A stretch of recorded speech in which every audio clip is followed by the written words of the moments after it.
let's go through this. Basically, there are two parts. One is, I was planning to cover only the first, the block service for OpenStack. We talked about it during the last summit, and so just an update as to where we are, right? And what are the next steps, for which we do need some discussion.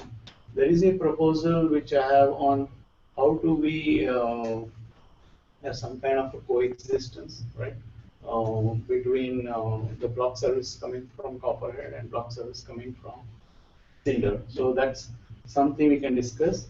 The other thing I added is because of yesterday's thing, I think Reddy was saying we need some way to ingest drivers. So there is some thought on how it can be done. So those are the two things we need to discuss this. Now, just a recall of what is our objective for block services. Like, I think everybody seems to agree that we don't want to have a controller on top of a controller. And so what we are now trying to do is how Copperhead can be the storage controller for OpenStack. That is, be API compatible with Keystone, Nova, and all that, so that directly support all these arrays using OpenStack APIs. And so what we want to do is implement the APIs directly in Copperhead, and without any change to other OpenStack components, everything should work with Copperhead just as it was working with Cinder.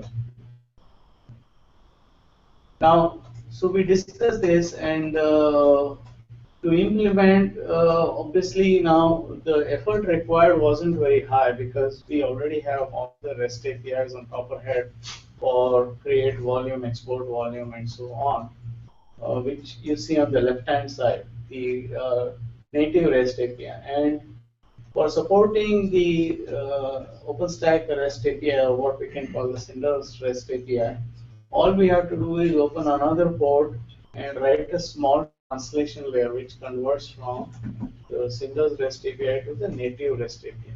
And after doing that, by keeping the rest of the stack the same, we are now able to support simultaneously both APIs. So you could be supporting APIs coming from the left side or the right side simultaneously. And as far as the current status is concerned, the left-hand side, I'm showing all it's a joint work between EMC and Intel. Right? Left-hand side are all the basic operations like create, attach, snap, clone, etc., which is already completed, and this code is already in master now. And there are only a couple of things which are pending from EMC side, which is the create volume from image and some kind of testing using the Tempest framework. Intel is working on QoS, which is almost complete, right? And we are ready to put it in master. Of the other three items work in progress, the first one, again, automatic service registration, we should be, I think, finished by end of this month. So at least these two features will go into the Yoda release. And this is what going on glance interface and create image from volume. So then about the items which are yet to start, Keystone v3 interface. So Keystone v2 is what we support right now. v3 interface, support for volume statistics, implementing backup support through SIFT, and some interface to Summmit.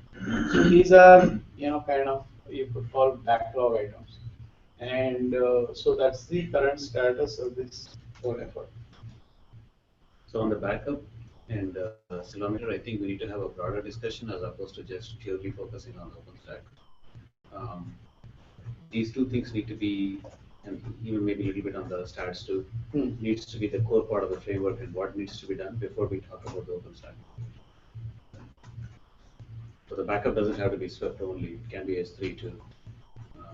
It can be some other native interface as well, right? Yeah, so I think volume stats may be more straightforward, right? Yeah. Keystone v3 and volume stats may be more straightforward. Yeah, so there is an interface level discussion, but there is a framework level discussion that needs to happen as well. On the left, the things that have been completed are the ones that you already have all the plumbing in the framework, so you are good. But in the backup case, where is the plumbing? Go into pluggable backends, S3 Swift interfaces. Then when your backup REST API is coming from OpenStack, you're just flowing through the same, framework layers too. You don't want to do one-off for OpenStack only. That's my point. Correct. Yeah. Same thing with the metrics and monitoring. Yeah. So for Swift, I mean, of late we have added some plumbing for object support. So there is object support being added. Did we have a design review on that one? I don't remember.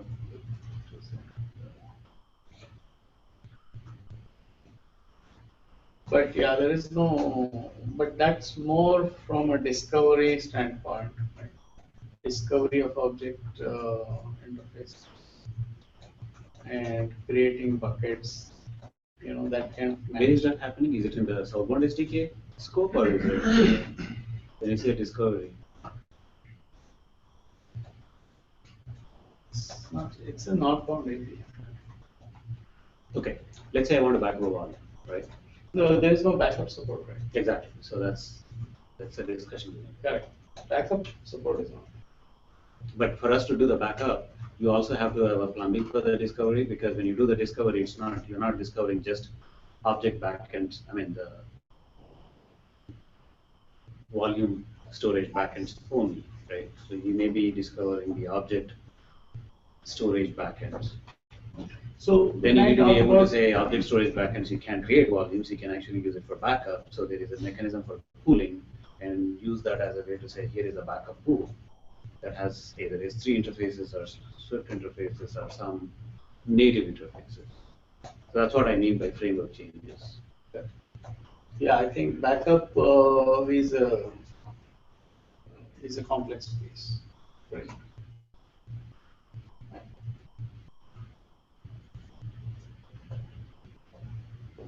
The other thing is about this coexistence. So we had, so we have this issue of either block service can be coming from Cinder, right, or it can be coming from CoprHD. If you have both of them, right, if you have both Cinder working as a block service API and CoprHD working as a block service API, the issue in OpenStack is currently, the very first block service that is detected in Keystone will be taken, and the subsequent ones can, ignore. So what we need is an ability so that multiple block services can coexist simultaneously. Because if that happens, right, but it's not a Keystone problem, though. It is the consumer of that service. It's a consumer of Nova is searching for a specific token, let's say volume V3, and then you get a service endpoint, and then you're connecting to that service endpoint. Yeah. So what we need is some changes on the Nova side so that it is able to understand, hey, I have some volume types which are coming from Cinder and some volume types which are coming from CoprHD. And depending on which volume type I want to operate on, I need to go to that corresponding service. You probably have to do that in the Nova scheduler, because upfront you don't know what it is. So the scheduler is the one that has to go figure out a pluggable backend controller scheduler kind of a thing. That's what basically what you're looking for. Yeah. So we want. So it might require some upstream changes, right? But I don't know if the community will like it. Yeah. But if we can push that, right?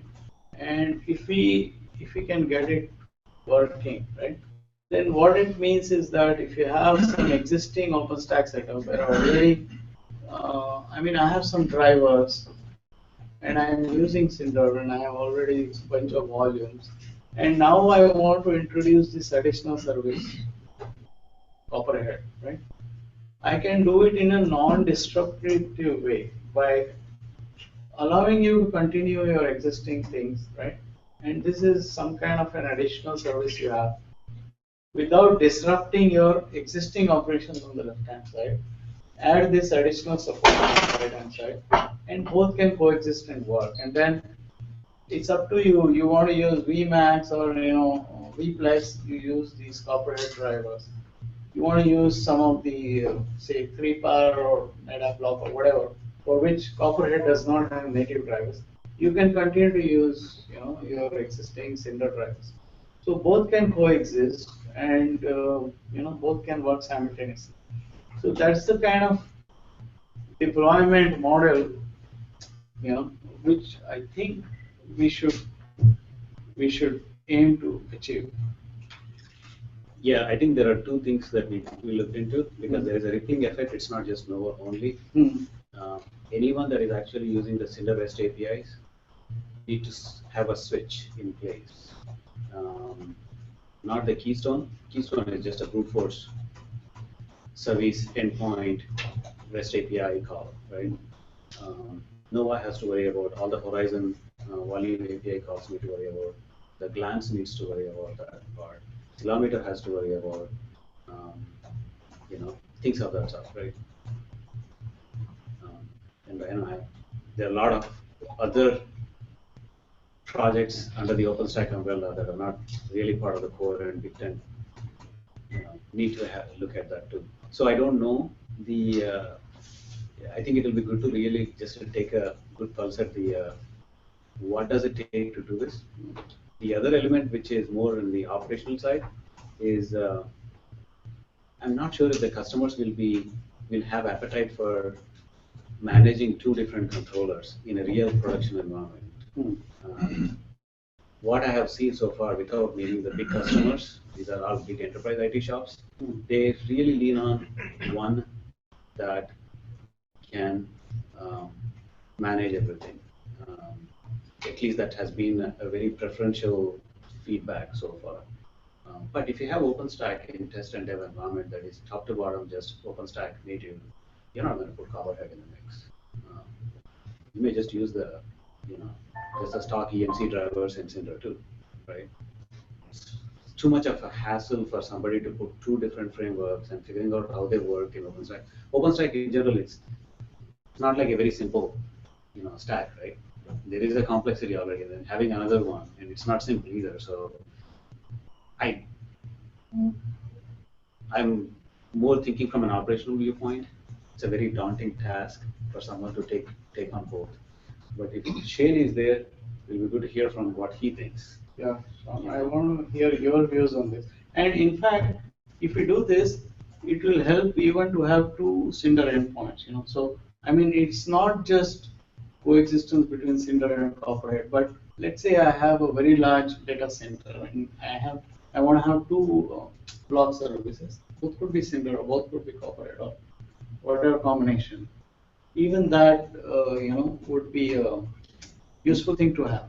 We want to see if there is a way to the cell region combination, and see if you can use that as a construct to say.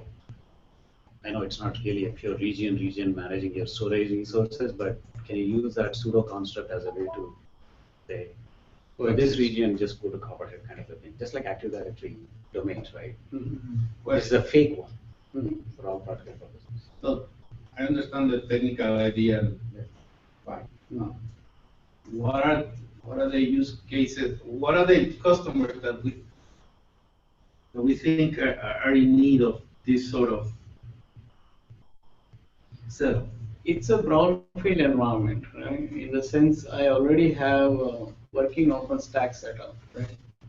And in that setup, you're saying, hey, I have a CoprHD controller which has so many additional features, and it supports OpenStack. They'll say, all right, how do I use it?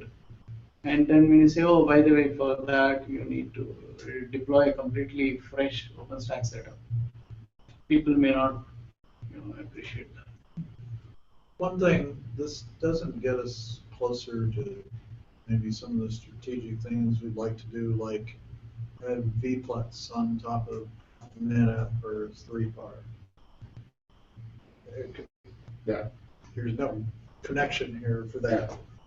So the Right-hand driver left-hand side. ingestion idea, if we can figure out how to make that work, might allow that. Yeah, I mean, it just operationally simplifies it, that's all I'm after. Because if you add more overhead and baggage and more layers, the interest, level of interest quickly goes away. Okay. Because you're adding more barriers, that's where Hura was going on the use cases. If you add more barriers to entry, it becomes very challenging.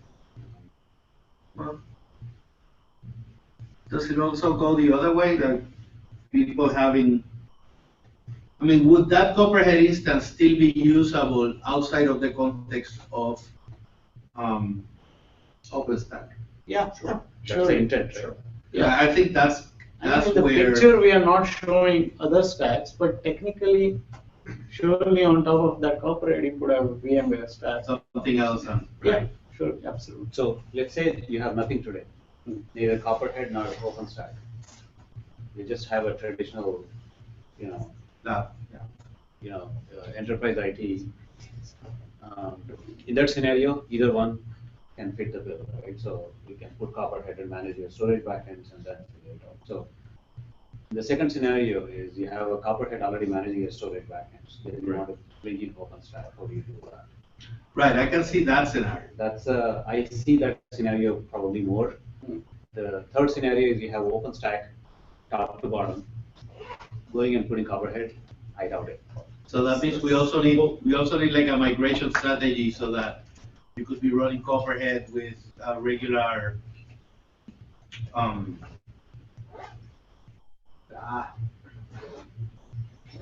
users, servers, and then switch to Keystone midstream, right? That would be something we also need to. Now, why would you want to switch? You want to do an incremental add, right? You already have a setup, you have some apps running, you have some things which are already running. You want to do an incremental add, right? And not a rip and replace kind of system. Right. I mean, if people want to do it, if you're bringing in OpenStack, you have to set up Keystone. yeah, of course. So, and then you have to change your instance of CoprHD to start using Keystone so that they can authenticate to each other. You are not changing keys, CoprHD to start using Keystone. CoprHD might be using LDAP and AD. All you are doing is adding one more authentication server, right? That's not a rip and replace. Right. Yeah, So Keystone is Keystone is an additional Okay. It's a security authentication provider, provider. right? When you are adding OpenStack to CoprHD, you're not saying I will drop VMware or Hyper-V, right? I mean, that's just one more compute stack. So likewise, Keystone will be an additional authentication provider. So, Sorry, go ahead. yeah. So I mean, that's the way we incrementally add things. We add compute stack, we add arrays, we add authentication providers. Now you think from OpenStack perspective, you have a working infrastructure, you want to add one more block service. We should be able, I mean, in theory, we should be able to do it. Yeah, I'm not after the technical implementation. I'm more after who cares for it. Right. So if you have a mixed environment already, you can see the value there. If you're not an OpenStack user, but you're interested in adding OpenStack, you can see the value there. If you're an OpenStack user already, is there value to adding CoprHD to the mix? I don't. Okay. Love to hear Those are from, the questions we have to answer. love to hear from Sean and the rest of the folks. I don't Oh, the see- OpenStack guy, hey. I don't see that. Okay. Right. I need to mostly stay a passive observer here. I'll say this doesn't seem too interesting to me right now. This coexistence, I think we're going to have a much better chance of being able to do that existing CoprHD deployment where you're adding OpenStack. That looks much more interesting to me. Exactly. If this is where end users want to go and give that feedback, then you're going to have a little better chance of bringing that to Keystone, bringing that to Nova, wherever changes need to be made on the OpenStack side. Say, look, we have OSU wanting to do this, or we have, if there are actual users asking for this functionality, then there's a better chance that changes can be made to support it. But if it's just, well, CoprHD wants to be able to do this, you're not gonna get any traction at this point. That's Okay. one voice is better than two voices. Or two voices is better than one voice, I think. Sorry. Okay, so then the other thing was the ingest, right? So ingest again needs a discussion, but in a way we have support for ingest, but this is an indirect way of doing ingest. So what we are doing, and this is already incorporated, is we are able to use Cinder as a southbound provider of arrays. So if you add Cinder as a storage provider, right, and that Cinder already has drivers for some arrays, right, then Copperhead makes REST API calls to Cinder, and Cinder in turn creates volume and so on. So that is a mechanism by which we can add any array which has a Cinder driver into Copperhead. That array then can be used in a non-OpenStack environments, for example, VMware or bare metal or Microsoft. So that is an indirect way of ingesting a Cinder driver into Copperhead. If we have to do a direct ingestion, right, that is, don't use Cinder, directly use the Cinder driver. Then, I mean, we tried that approach, but what happens is those Cinder drivers, import some Python libraries, and those Python libraries in turn import some other libraries. There is no definitive set of which libraries will be imported by which driver. So if you have to support all the drivers, so for example, you support a couple of drivers, you add the third driver and you suddenly say, hey, some libraries are missing, I need to add those. And those dependencies become very difficult to manage. Besides, the driver is tested in a specific environment. Right? If you want to use the driver out of that context, right, and use it just as a simple Python file, then it's possible that all the scenarios are not well tested. Right? So you take a vendor's driver and then use it directly incorporated without Cinder. That vendor is very likely to say, hey, I've never tested it without Cinder, so how can I support it? So that is an issue of using the driver directly without the environment in which it was designed to work. So it will be the same problem. If you were to look at what Flocker is going to do, or open storage, or it's the same issue. So I essentially I take the Flocker shim layer, plug that into Extreme IO driver. You could say, hey, I've never tested it. Extreme driver is tested with Flocker. I mean, just a scenario of you could, because you're consciously testing that end to end. You can do the same thing here. It is essentially you have a small layer that's translation layer to talk to the Cinder, driver Python class entry points. No different, right? Well, there is a need for testing, but you are not going to do that testing. That's not your job. That's not Copperhead's job. It works does not mean it is ready. When there is a need for the customer pull, that's when a storage driver vendor need to get that act. It's not. I don't think you want to take on that burden of making sure that this end-to-end flow works and all that stuff. It is just that a shim layer is there for you to support it, and if someone wants to take advantage of it, it is the driver vendor and customer who need to get their act together, right? I don't think we'll be able to kind of provide the Cinder pluggability, Cinder driver pluggability, and then do all the CI stuff and all that. That's not the intent.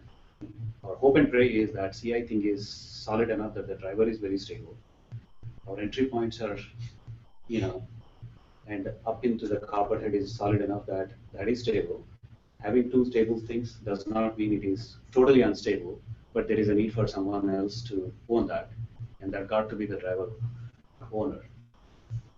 Yeah, but what about? And we don't have to do that proactively. We do it only when there is a need for that driver OpenStack Copperhead combination, and when it is being used in some customer environment. Yeah, but what about the libraries? I mean, there are a bunch of libraries which are imported by. But those libraries are not conflicting, right? You're talking about Python libraries versus Java libraries. So I fail to understand that challenge, the conflict of two mutually distinct set of libraries that you're dealing with. So I don't know the specific concern there. I think what he's saying is in OpenStack, let's say a Cinder or any project, it has its requirements. And then of course, whole of OpenStack has global requirements that has some of all these requirements. If he goes into just the one driver code and he's looking at that driver's requirements, he might miss some ABCD that is needed. So does it make Every sense driver to just load includes all a of different these? set of libraries, right? And those libraries in turn include some other set of libraries. You don't have a definitive set of libraries which you must carry with you if you want to ingest. I'm not saying you have to package it. So maybe you're onto the after the packaging element. I'm not saying you have to package it. I'm not talking about packaging at all. You don't want to be in that business. All you have to say is, hey, CoprHD has a shim layer to actually talk to the Cinder driver directly, and it works with maybe kilo release. And we have tested that as part of our CI thing with a couple of drivers, and use it at your own risk or have some disclaimer there. Good enough. Right? I'm not saying just all those things. Right, and it would be up to the individual driver. When you go to the customer and do a POC and it works, and then they see that that is the right thing to do, then you just create that pull indirectly with the driver manufacturer to do that Maybe validation. I'm guessing that's pretty much how, like on OpenStack, from going to the OpenStack Summit and just seeing how people work. Yeah. Half of the people there are the customers who said, well, I have this hardware and this software and I just want to make this thing work with that thing. I'm going to do it myself. Right? That's what he's describing. I mean, right.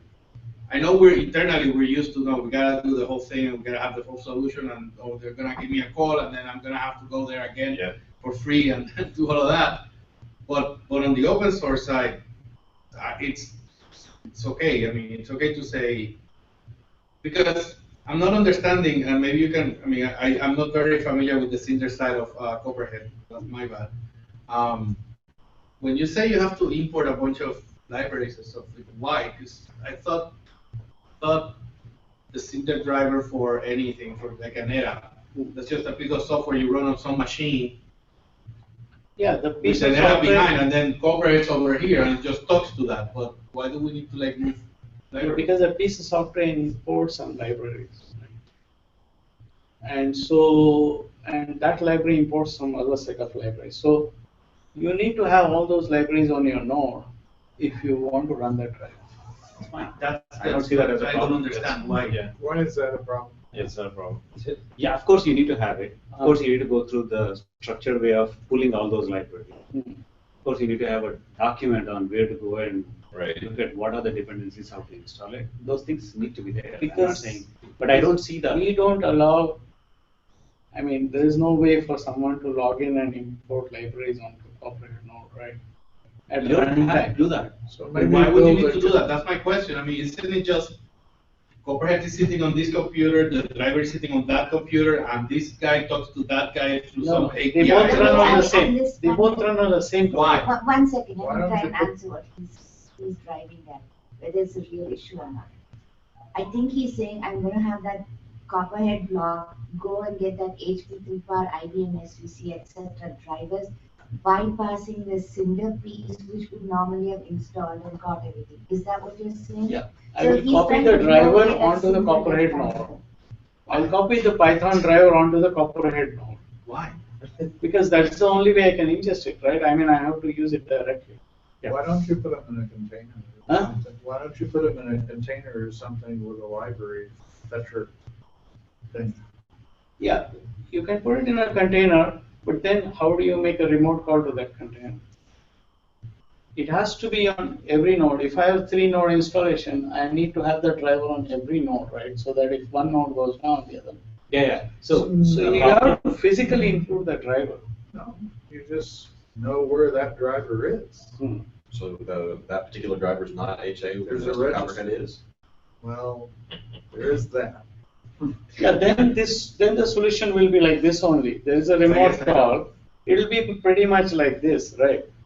That you have a driver running on another node, right? Yeah. The problem with just taking a driver and running somewhere, it is just basically a Python class. Yeah. It's not a REST API Yeah. here in the middle. Yeah, So I get you that. could do that technically. So Right? if Very you use a likely, REST that's API, exactly what Docker guys do. So Right. Docker guys, what do they do if you want to create a volume, right? So it is basically talking to a management, very small management, socket API to say, okay, just for the driver registration, but behind the scenes, it's not a full-blown driver, right? And it is just saying, So okay, could we leverage? here is a driver, Could we leverage one of those Docker? very similar. Yeah. Docker. So we have to look at those elements and see if there is a way to just take advantage of a little bit of that and figure out isolation.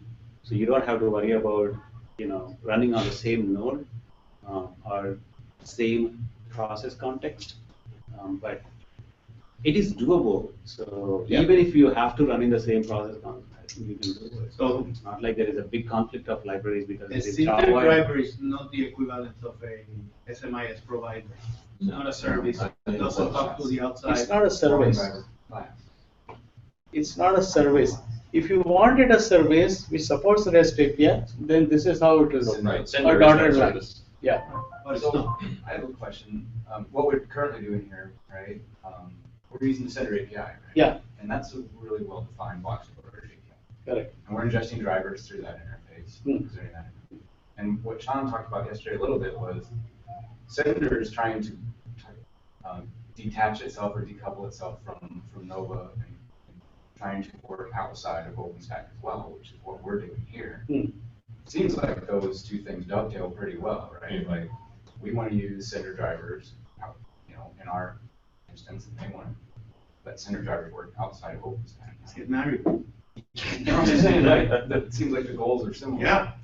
And we already have a well-defined API interface with Cinder, so I don't know if pulling drivers, detaching them from the Cinder implementation.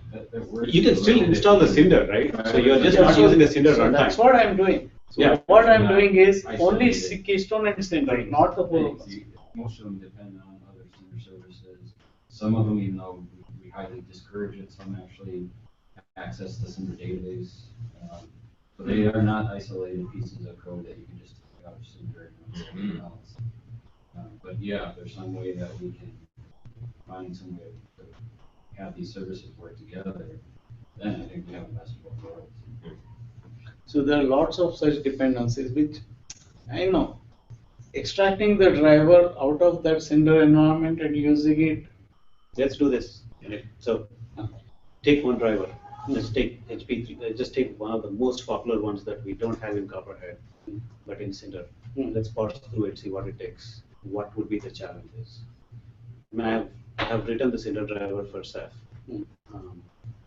There is no database in the middle. The only piece that I'm worried about is there is an asynchronous MQ, RabbitMQ events flowing back and forth. Correct. That's the only tricky part, but the rest of that stuff is being straightforward. So let's pick one driver, see if we can actually solidify maybe a good example. What would be the technical hurdles to take that and make it happen? Because now we have the northbound interface that understands the semantics of volume types and all that stuff, QoS, AP things. I think you can actually punch through the CoprHD framework to get to that Cinder driver and with less effort. But let's spend some time in understanding the challenges rather than just debating. Right? Well, I guess what I thought I just heard from Sean was he was saying that a lot of the drivers, number one, interacted with other OpenStack services, and number two, interacted with the Cinder database. Or are you suggesting we're going to emulate the Cinder database API, whatever that is, as well? Or That sounds like a rabbit hole. yeah. So what is the point of what you're So proposing? I don't if we see- already know a priori that some of the drivers absolutely won't work with this approach. So I don't see the driver talking to the database and There are some that have database calls inside the driver. okay. So that which ones are they? Just not all drivers. I don't have a list, but The bad ones. Not all drivers. But not all drivers do that. It's not. Yeah, and So we it's are- not a standard. It's discouraged. Yeah. But hey, you can always abuse it if you want to, right? So is there something wrong with this approach? Well, I mean, I'm not seeing a lot of drawbacks in this approach compared to the previous one. It seems like the right way of doing things. As far as Which approach are you saying? this one right here. Basically, Using just sender plus the driver. yeah, basically a translation layer. It's heavier weight, I think, is the main thing people don't like about it. You know, if you're not already an OpenStack customer, then you've got to pull in an OpenStack environment that you didn't need otherwise in order to get there. More layers, kind of the same arguments we've been having.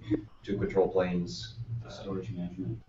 It's a heavy Storage management. control plane layer that requires a lot of deep expertise, understanding. So operationally something goes wrong. How do you figure out? Just taking Cinder and figuring out why the volume creation failed is not an easy task. So just going through that entire flow operationally in a typical IT environment, no way. But are they going to like it that much better if the sender driver failed with inside CoprHD? I mean, Well, at least you know where to go, which logs to go, and where it starts, where it ends. You know the exact flow. yeah. You are not trying to figure out which flow it is that you need to be after, and which driver is managing which controller. And it's an expertise that's these stacks are pretty deeply complicated. You know, not from a developer viewpoint, but from an IT viewpoint, they require Either way, a it's lot. pretty complicated. But if Just you're the driver and storage backend is complicated. Forget about the layers above, right? Yeah, but if you're running into issues, are you more likely to find help or better documentation in Cinder than trying to parse through CoprHD? I mean, parsing through some of the CoprHD documentation is pretty hard compared to some of the other projects out there. Are you making a case for not using CoprHD? Are you No, I'm making a saying case that for using this translation layer, even though that's more of an operational cost first, better, you know, down the road than having to, you know, figure out just the CoprHD use. Yeah, it's just think of this way, right? So take a stock Cinder driver. You're probably looking at 1,000 lines of code. Take a stock Cinder implementation with the whole slew of things. You're talking about several thousands of lines of code. Would you rather just go with the smallest piece that you can actually observe, or you're going to go with it this big or this small? Which one is more manageable? That's what we are after. Many of the Cinder It's a translation area is that simple, then it's a different thing. If we supply that dotted block, the open stack block with Cinder and Keystone as part of CoprHD, Hmm. and the user still has all the installation issues of putting his driver in there that he would have, but doesn't that mitigate some of this fear of the multi-stacks from an operational standpoint? If you can bundle it, I think it might, reduce some of the pain. Oh, you're talking about bundling? I Bundling think, so the other dotted option could box be, with CoprHD. Yeah. Right, if we ship. I mean, if you are so, the other option could be, you can essentially containerize Cinder. I think that's where Kurt and Sean were going. You can take the Cinder and make it a container and just deploy it and you consume it. Maybe, but it's not as simple as that. The problem is you have the high availability, you have the scalability. It doesn't work that way, unfortunately. Plus the Because it's driver. not just a simple translation from want to create a volume. Yeah. Who Plus do you the need to talk drivers to, don't then it's do all the fine. various things we need them to do. Yeah. Like the open storage guys were talking yesterday, he's basically saying, hey, I have a container that is just doing the translation, but the translation is extremely lightweight.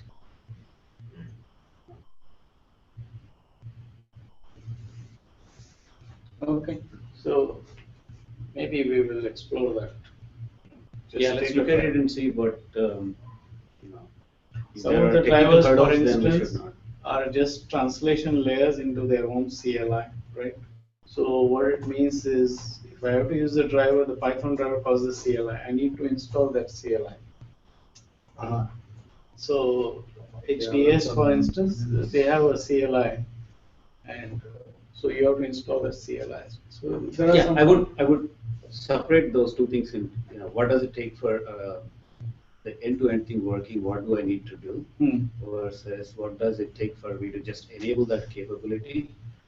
If that enabling is such a painful process and it's not sustainable process because every rev you need to worry about certain compatibility, then it's not worth it, Hmm. right? If you're going to lose certain critical capability in the driver, then it's not worth it. So there are lots of obvious decisions we can make based on the data. Right. Right? Because if you want to install CLI, if you're running a Hitachi app line, the backend, and you need a driver and you need a CLI, they will have to do that today too, even with OpenStack. You're not going to get CLI just because you have a Hitachi driver in it. Yeah. So yeah, true. So that's okay. So then I have a bunch of back, you know, backlogs, which is something that we identified during the last summit. So I'm just scanning it here. These are some of the stuff that we need to take up, and maybe we can debate now or debate later. This is again part of the backlog which we had identified last time to get uh, corporate working with OpenStack. One is on this support for Ubuntu and CentOS. Other is coexistence with OpenStack services. That is, can we get OpenStack services and corporate services running simultaneously on the same node? Then CI tools integration. And last is, of course, ingest any better solution. So any thoughts on any of these things? So the keystone is the one that was a big one that we talked about. What we talked was had not the actual authentication happening in the Copperhead. Get rid of that authentication, use the authentication provider, and then package with Keystone is the one that we had some discussion, because rather than having authentication provider for all these things, you can have a Keystone that actually authenticates with LDAP, AD, and its own. So we had a lot of discussion around it. I don't think we settled on that's the right direction, but have you guys looked into what does it take to get rid of the homegrown authentication in Copperhead? And what does it take to actually hand off that authentication to Keystone as the authentication provider? And what does it take to actually take that and package it? The biggest element is going to be a packaging problem. Yeah, I think when we talk to, internally it looked like there is not much appetite for using Keystone outside of OpenStack environment. Okay. So that's where people are still more comfortable directly using LDAP or AD, not Keystone. In OpenStack environments, there is a good acceptability for Keystone as an authentication provider. Not so in non-OpenStack. I think the question was, so coexistence. If you don't have OpenStack, if you're not going, I don't know. Is there a So coexistence is what we support today. I mean, it's like, yes, you have LDAP, you have AD, and you have Keystone. We don't have a situation where, hey, yes, you can use LDAP and AD, but you know what? You need to use Keystone as your first point and then put LDAP and AD under Keystone. Yeah. So there is that element of authentication. There is the tenant management. We're mostly talking about the tenant management. Why does it need to be the Copperhead? So if you're going to use OpenStack, your tenant management is probably going to be in the Keystone. Right. And if you're going to use, let's say, VMware vCenter, it's going to be in vCenter. Why do we need to have a native tenant management capability, which seems like a little bit of out of sorts compared to the storage management aspect? Then there was a question about, hey, I know I don't have OpenStack. I need to get to tenant management. How do I do that? Then we talked about, okay, just take the Keystone and just use it as a standalone entity. Yeah. So that was the discussion around it. Since people know that we already have tenant management, now we cannot push them to say, hey, we don't have tenant management, so you need Keystone. And it's difficult to sell at that point in time to say you need Keystone. Why? I mean, most Sal people was say, why do I suggesting need package keys? it. Huh? Sal was suggesting bundle it, not Package Keystone. yeah. Suggestion was just package it, and rather than so anytime there is a Keystone is a very there is a vibrant community in OpenStack. Keystone enjoys that, and there is a lot of innovation happening. Right. This is not a value prop for Copperhead, right? Right, So so that why was would the we whole maintain discussion our own? around it. It's not like a critical capability and a value prop Fair for enough. Copperhead. I can see that. So that was the discussion. I mean, the question would be, can Keystone, does Keystone have the capability to handle everything we need? Well, and I think another thing that's going on right now is we have some customer push to handle other types of external authentication providers. In other words, integrate with external IDPs and support SAML. And so that's another customer request that we're seeing and looking at how to sort out. So I think there's a number of things to figure out with regard to, okay, yes, that's more or less delegating to an external authentication source, but it's not Keystone. Yeah. I think the Keystone use case was only for places where you need to manage the tenants, but you don't have tenant management around it.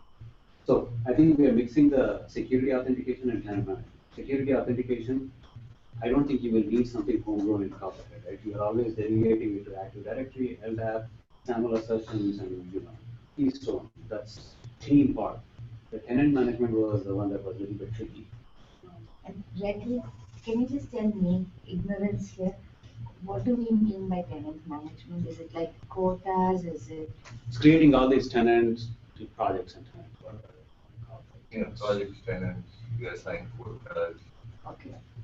So The resources, now, the you do the there be lots of QoS, All provisioned resources are under the umbrella of a tenant, meaning just some collection of volumes, and then you have to map every user that logs in to some tenant within.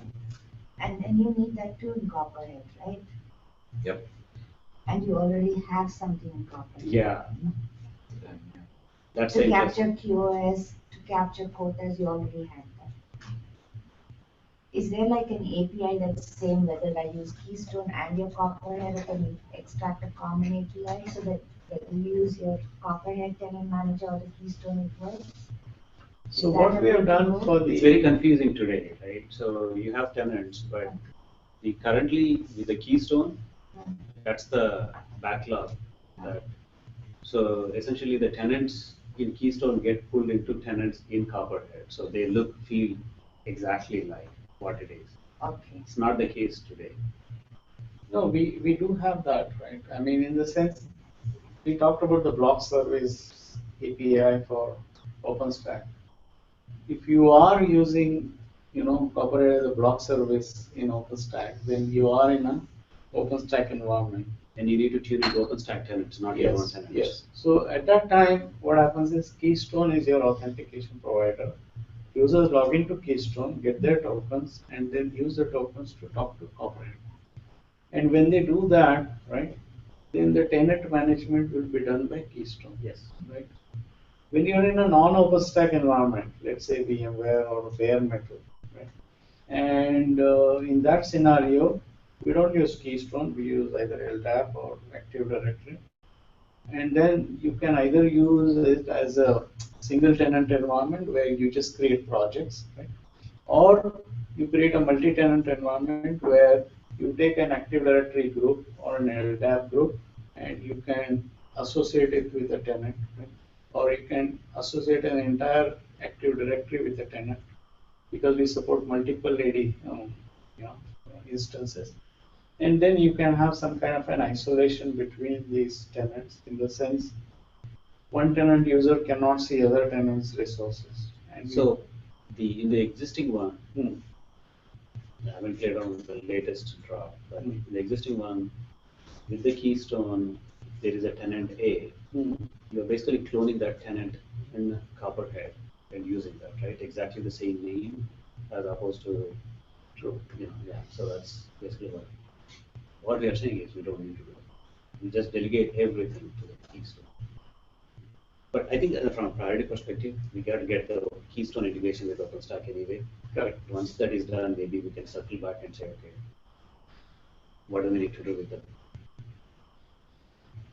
the tenant capability in Copperhead outside the scope of OpenStack. See what makes sense.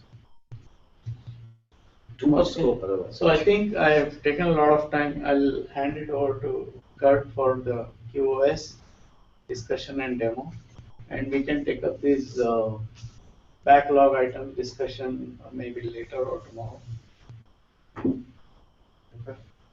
Yeah, maybe add it. Take 5 right now. Huh? Yeah, take 5 minutes, sure. Yeah. So maybe add it to the parking lot.